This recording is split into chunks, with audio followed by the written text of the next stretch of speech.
Welcome to Nido Tales. Today's story is The Bench by the River. One sunny afternoon in a quiet little town, a boy named Arjun sat alone on a bench by the river. He was holding a paper boat, trying to make it float. But every time he set it down, the boat sank. His eyes filled with tears, not because of the boat, but because he had just moved to this town and felt he had no friends. As he sat there, an elderly woman walked slowly along the path, carrying two heavy grocery bags. She stopped near the bench, catching her breath. Arjun noticed her struggling. At first, he hesitated. His mother had always told him not to talk to strangers.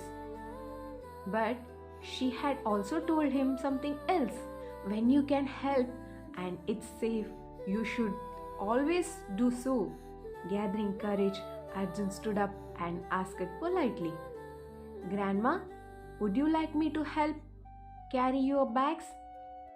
The woman looked at him with surprised but kind eyes.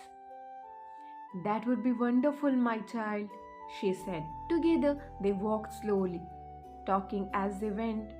The woman, Mrs. Mehra, told him about the flowers she planted in her garden, and Arjun shared how he missed his old school and friends.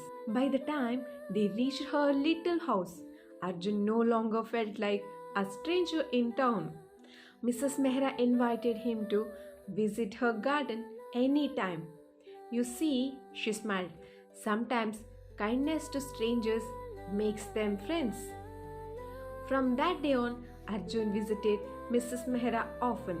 He helped her water plants, and in return, she told him stories from her childhood. Slowly, other children in the neighborhood noticed Arjun and began playing with him. What began as a simple act of kindness turned into a bridge to new friendships. And whenever Arjun sat by the river with his paper boat, he no longer felt alone because he had learned that kindness, even to strangers, always come back to you in beautiful ways.